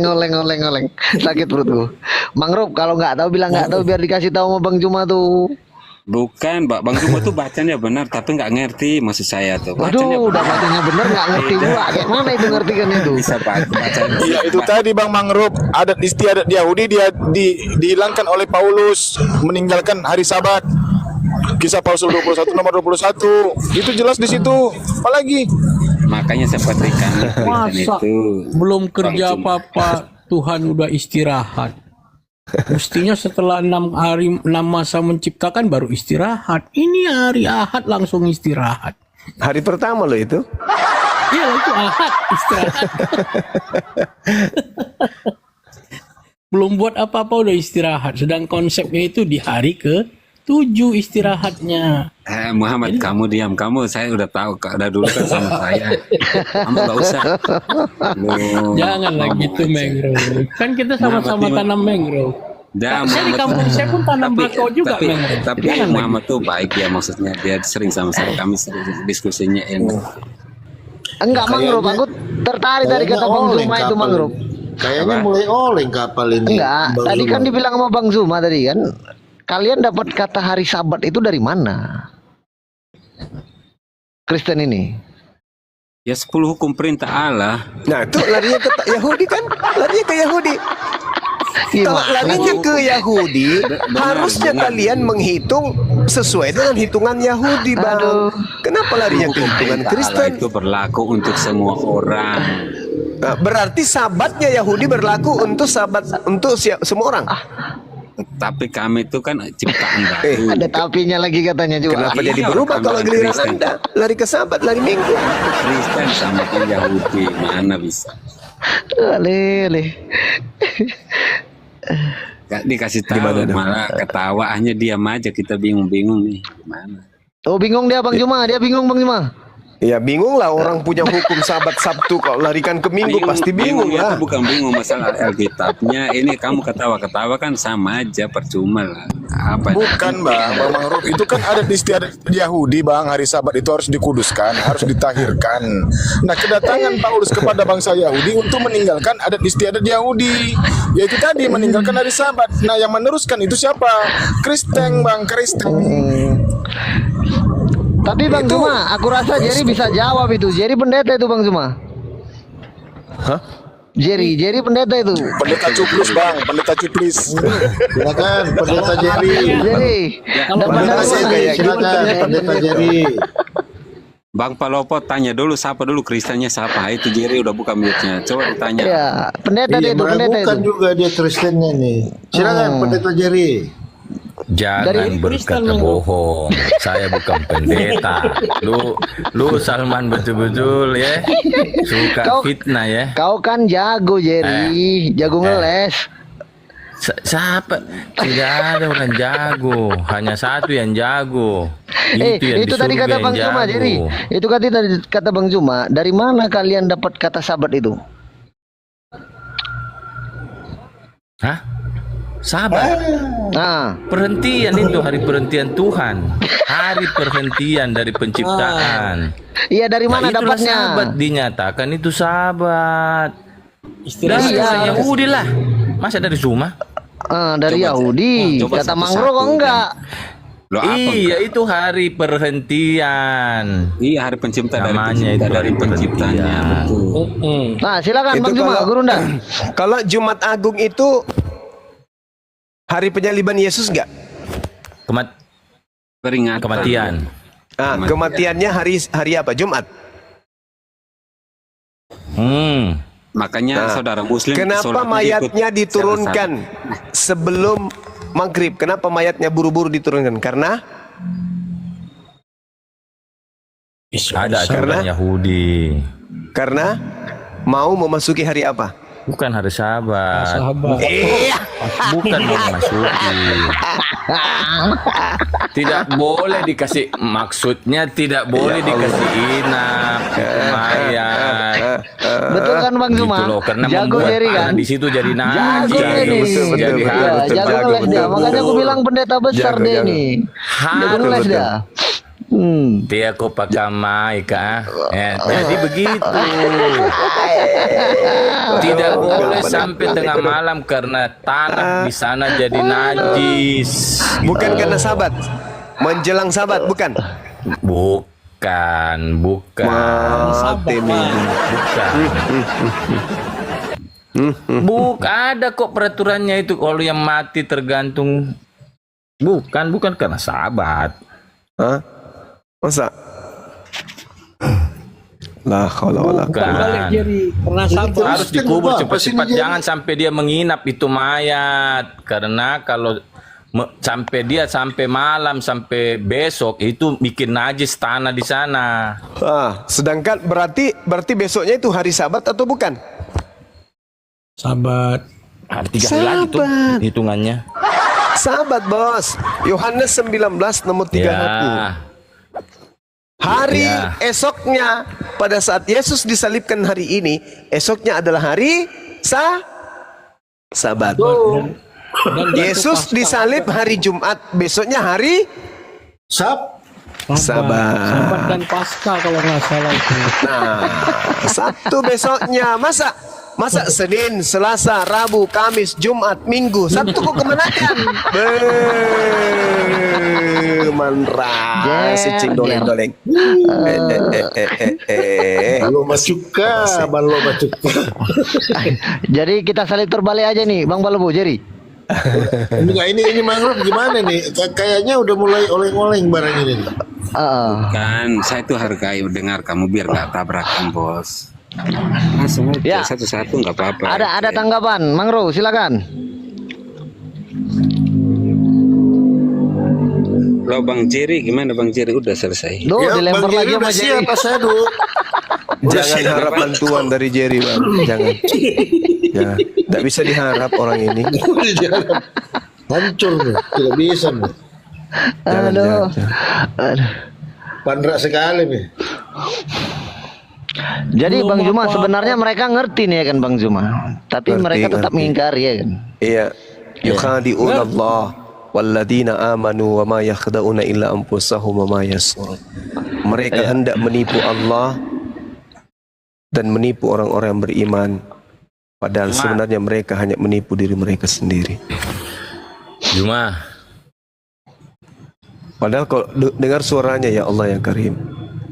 Orang berilmu sebenarnya kok dengar suaranya Zuma. Iya, betul Bang. Dari suaranya orang berilmu. Tapi berilmu dia, Bang Zuma. Ilmu ngeles Bang, ilmu ngelesnya jago dah. bukan saya yang bilang ya. Begini Bang Zuma, halo Bang Zuma. Aduh. Bukan saya yang bilang Bang. Ini saya jawab ya. Bang Zuma bisa buka ya. Kisah para Rasul. Matematiknya. Iya, Kisah Iya. para Rasul 20 ayat 7 atau Wahyu 1 ayat 10 mengatakan demikian. Penting bahwa hari Minggu menjadi hari perayaan umat Kristen karena pada hari Yesus Kristus dibangkit dari kematian. Dan itu pun kita lihat di di Wahyu 1 ayat 10. Bang Jumbo bisa baca biar bisa lihat. Udah dibuka belum? Wahyu berapa? Wahyu 1 ayat 10. Dibaca aja. Wahyu 1. Wahyu 1. Maunya tadi Apa ya? Mangrove kalau bicara rujukannya ke situ lah, kenapa ke The Ten Commandment. Tadi Ya, itu rujukannya dia ke Ten makanya. Commandment. Itu kenapa? Tadi kan rujukan Anda itu The Ten Commandment. Tiba-tiba Anda belok lagi ke Wahyu sama Kisah Para Rasul. Nah, kalau dari tadi bicaranya ke situ, ya tentu Bang Zuma membahas dari situ topiknya. Tapi karena Anda tadi bicara dari The Ten Commandment, maka dikatakan tadi, kalau ikut Yahudi, kenapa harinya beda? Kan itu poinnya. Coba kita linearkan dulu pikiran itu ya. Apa yang dibilang Bang Zuma dengan apa yang dimaksud itu tadi. Ketika Anda tadi bilang mengutip dari The Ten Commandment, maka linearnya kalau harinya juga sama-sama Sabat. Nah, tapi kalau enggak, ya bukan dari The Ten Commandment. Kalau itu diambil dari Wahyu atau dari Kisah Para Rasul, kenapa Anda nggak bilang itu langsung? Apa kurang pede? Kurang percaya diri dengan kitab sendiri gitu? Atau gimana coba lah? Bicara sama Bang Zuma, saya cuma meluruskan aja itu. Halo. Itu kan Halo? suaranya. Halo. Halo. Nah, Ya, bagus ya suaranya. begini. Ini saya sudah dapat penguburan orang yang dihukum mati. Ulangan. Di ulangan 21 ayat 22 23. 23. Ya, apabila seseorang berbuat dosa yang sepadan dengan hukuman mati, lalu dihukum mati, kemudian kau gantung dia pada sebuah tiang, maka janganlah mayatnya dibiarkan semalam-malaman pada tiang itu, tetapi haruslah engkau menguburkan dia pada hari itu juga. Sebab seorang yang digantung terkutuk oleh Allah, janganlah engkau menajiskan tanah yang diberikan Tuhan Allahmu kepadamu menjadi milik pusakamu. Jadi kalau dia dibiarkan semalam-malaman, tanah di sana akan menjadi najis, maka jangan sampai malam. Sebelum malam harus cepat dikuburkan. Itu peraturan penguburan orang yang dihukum mati. Nggak ada pengecualian untuk Yesus, dia kan Tuhan. Iya, ini kan kita berbicara hukum Yahudi. Dia bisa kenok nih Bang Zuma bawa ulangan 21, bisa kenok dia nih, bisa pingsan dia nih Bang Zuma. Iya, jadi ini kan peraturan Yahudi. Jadi harus cepat-cepat orang yang dihukum mati seperti Iya Yesus Bang, pun tapi harus ulangan cepat-cepat 21 itu diturunkan. adalah orang yang berdosa Bang, orang yang berdosa. Nah, itu Apakah siapa? Anda yakin? Nah, silakan. Banyak. Itu siapa? Itu Siapa di orang adat yang Yahudi melakukan tidak dosa mengenal yang sepadan bahwa dengan itu hukuman Yesus mati yang atau dimaksud siapapun, dia harus diturunkan cepat. Kenapa? Karena menajiskan nanti tanah di sana. Karena itu sudah Nah, kalau hukum istilah Yahudi. Jumat Agung ini dari mana? Dasar pijakannya? Jumat Agung kan merayakan untuk itu, mengingat kematiannya, disalib. berarti mati hari apa?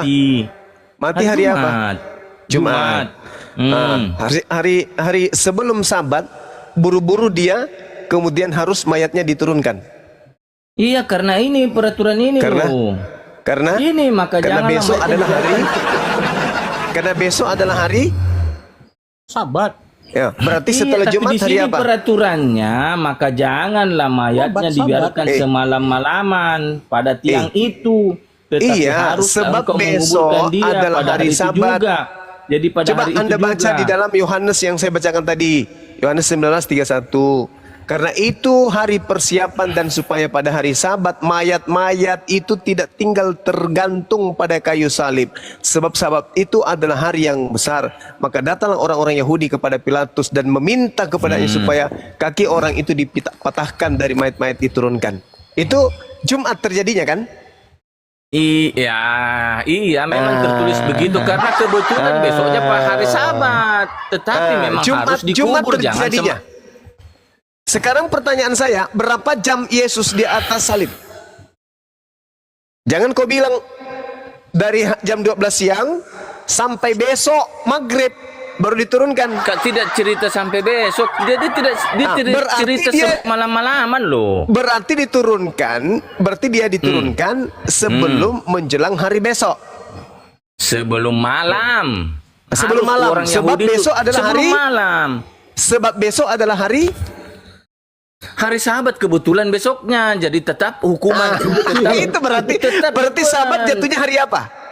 Iya, betul kok bilang besok apa? hari Sabat. Betul, berarti kebetulan Sabat jatuhnya hari apa? Tetapi enggak.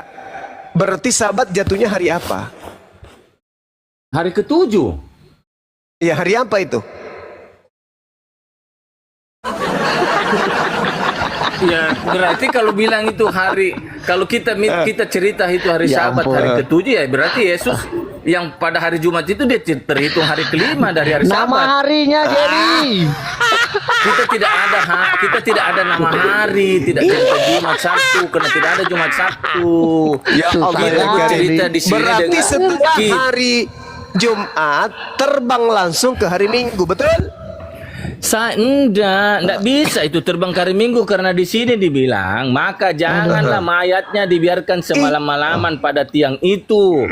Semalam-malaman itu jadi Alasan maksudnya tidak. mayatnya Yesus diturunkan buru-buru karena sudah mau masuk Sabat.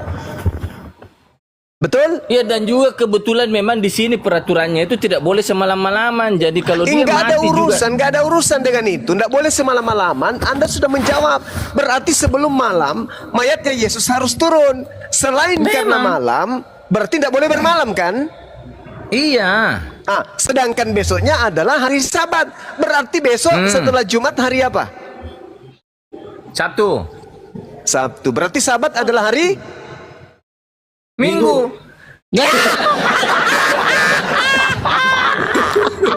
Kocok dia.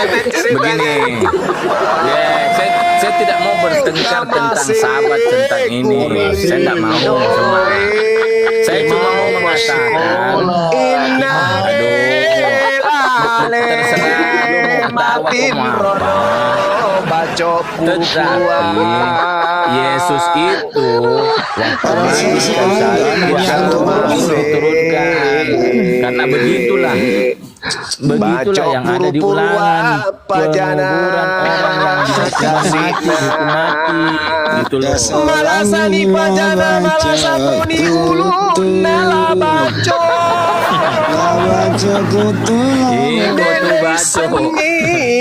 Beda kangi hari Sabtu na hari Ya, dek naiseng. Majek kotongeni ulun na lapeda ulu. Parah woi. Masuk Tapi betul ya Bang Juma ya. Mohon Betul dibilang perhatian tadi kan. teman-teman. Saudara kita ini mesinnya rusak. Pada saya sebenarnya nggak ada rencana ngomong, tapi ini anak ini kok begini banget gitu loh. Bang Juma. Dengar juga ya, dengar juga Saya ya. cerita tentang orang kematian di orang Yahudi. Aduh. Saya tidak bercerita Sabat.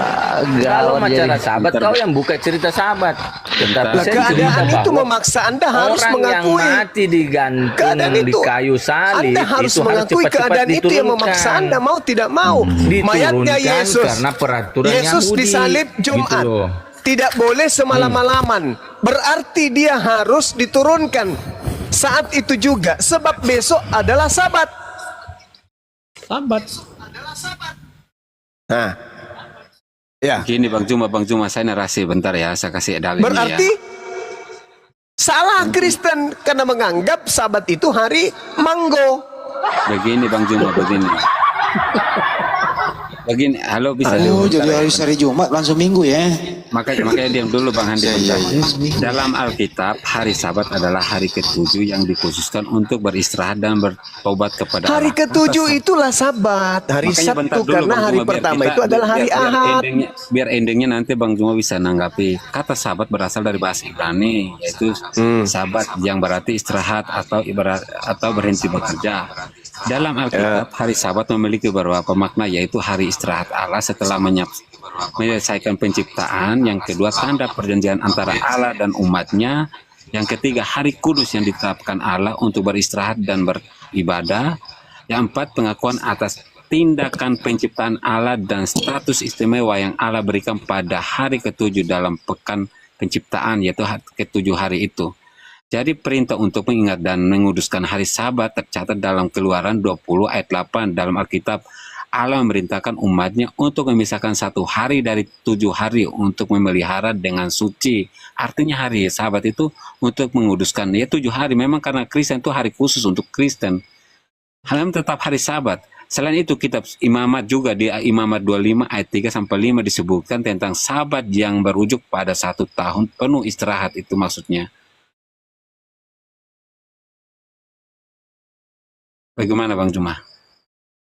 Makanya Kristen itu beribadah pada hari itu, hari Minggu. Kenapa? Yesus bangkit pada hari ke-7 dan mengingatkan pada hari penciptaan, hari terakhir. Ya Allah ya Karim.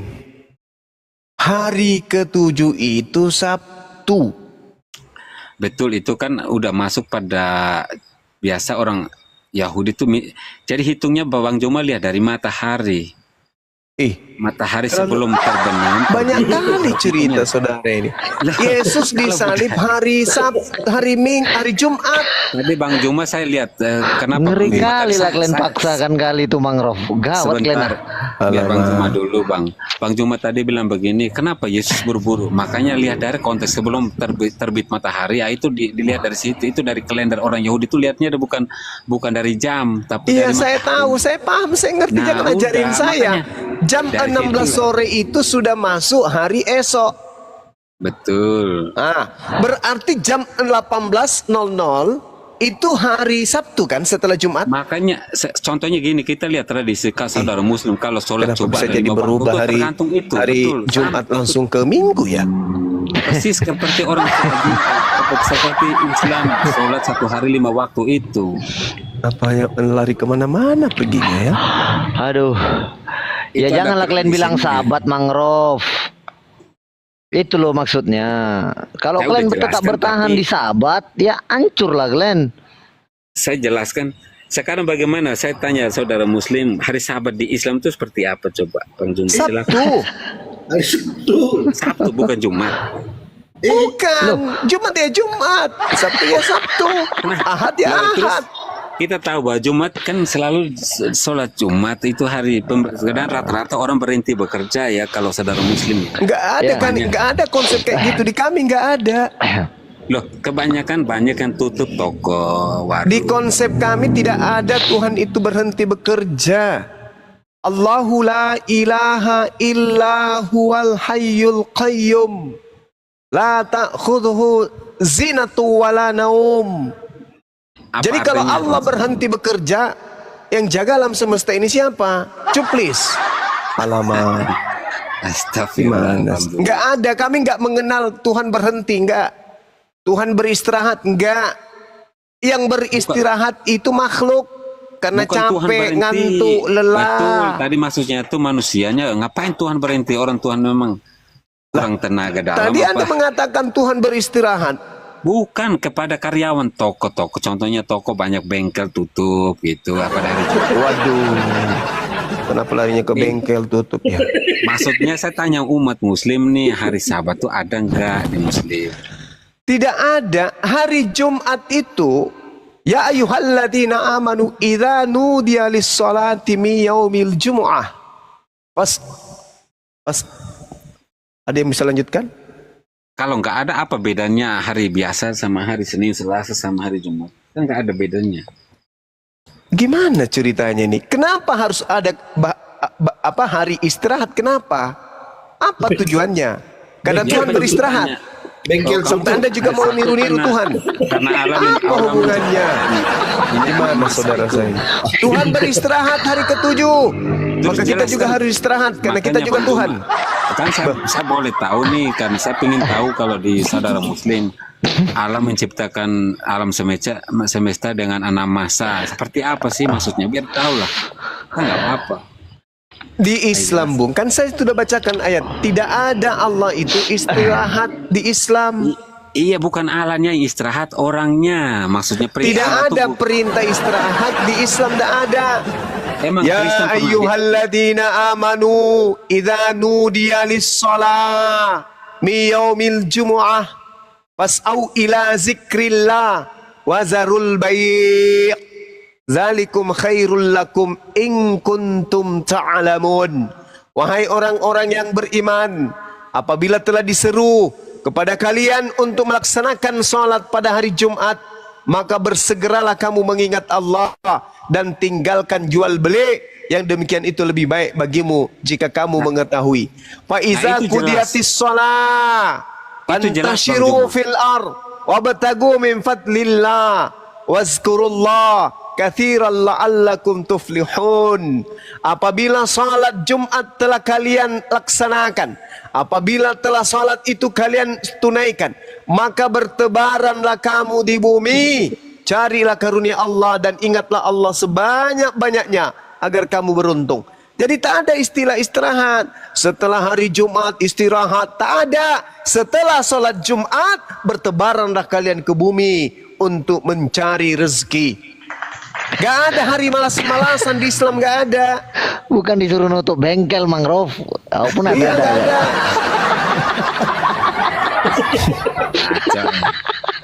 Kacau kok mangrove. orang. Tapi tidak bisa dipungkiri bahwa hari Sabat itu tetap dipakai oleh bangsa Yahudi. Nggak apa-apa. Iya, Sabat itu Sabtu. Iya, terlepas mau Sabtu mau berapa, tapi yang jelas di orang Yahudi tetap memakai itu hari Sabat. Iya, Sabat itu hari raya, Sabtu. hari apa gitu Orang loh. Bukan hari Advent Minggu. Orang Advent kan ngambil hari Sabat jadi hari ininya, hari ibadahnya. Muhammad, saya udah bukan bilang Minggu. kamu masih levelnya di bawah saya, jangan kamu nantang saya. Nah, hilang lu cerita level lagi kau. Ya ampun, mati lah aku nengok mangrove Muhammad ini. itu udah kenal, cuman dia, Bang Juma cuman orangnya baik aja sih, cuman saya udah ikuti dia payah dia Minggu tuh. Advent kan, Advent itu kan hari ketujuhnya hari Sabat. Ya kan, Advent hari ketujuh, kan gitu. Jadi kalau hari Sabat mereka ambil jadi hari sucinya, kenapa beda dengan kalian? Itu persoalannya. Kan mereka Kristen juga. Atau mereka bukan Pasti. Kristen, mereka Yahudi. Pasti mangrove ini bilang gini, saya sudah tidak mau dengarin ya Pak Dokter. Kurang ilmu ini ya. Udah kurang ilmu. Kalau dibanding Bang Zuma ya kurang ilmu. Tapi Nggak, dibanding pastikan Bang lagi. Zuma, ya. Kita pastikan lagi dulu sama Jerry. Kayak mana ceritanya Jer? Habis hari Jumat, hari Minggu Jer. Itu kayak Jadi mana begini, ceritanya? Coba, kalau coba. mau berperang dengan orang Israel, serang pada hari Sabat. Karena mereka Tadi Bang beristirahat Juma dari jelas Sabat. ya bahwa itu kepada hai kaum beriman itu kenapa harus bukan kaum berakal itu. Iman itu penting Bang Juma, di Al-Qur'an jelas ya mengatakan demikian. Iya. Iman Orang kaum yang beriman itu beriman siapa? Itu sudah orang pasti kafir. berakal. Loh itu seimbang, harus sejalan, nggak boleh dipisahkan itu Bang Juma. Loh, kalau ada seruan orang beriman, itu orang berakal. Karena hanya orang yang berakal lah yang sampai pada level iman. Bentar Bang Juma, di Quran kan mengatakan bahwa orang beriman itu orang mana? Bukannya orang Yahudi atau orang Nasrani? Ada dari Yahudi, ada dari orang Nasrani, orang beriman itu ada. Tapi itu kalau ditunjukkan ini kepada Muslim, bagaimana bukannya Muslim ini apa umat yang apa berakal ya? Gitu. Gimana Iya. Bang Juma? Al-Quran menyatakan jelas ya di situ, tapi nggak boleh belok-belokan gitu Bang Juma. Iya, apa masalahnya? Masalahnya di mana, Bang? Yang dibicarakannya. Apa yang Anda permasalahkan? Itu ayatnya tuh memang mengatakan kepada orang-orang kafir gitu. Kenapa lagi ke sana? Tadi terjemahannya kalau Arabnya kan saya nggak Udah mulai tahu. ngantuk, Mangrove. Ngantuk ini Mangrove nih. Udah nggak nyambung pertanyaan Mangrove. Apa yang kau tanyakan? Udah oleng kau tengok. Aku karena ada Bang Juma ini Bang Balobo. Kalau nggak udah habis kalian kubal-balin ini dua orang ini. Lanjutlah kalau gitu. Nggak, lanjut aja Bang Juma, lanjut. Mau ganti topik atau apa biar terarah. Iya. Parah kalian ah. Yang betul nanya Mangrove. Kalau nanya aja udah salah, apalagi nanti disuruh jawab. Ini begini Bang Juma, ini dari awal soalnya kita nggak fokus satu topik, hanya kacau balau kan kayak pasar ini. Bingung mau kemana ini arahnya. Coba ganti topik, satu topik aja deh biar terarah coba. Sahabatnya itu Bang. Aduh kembali ke sahabat lagi, pusing ini.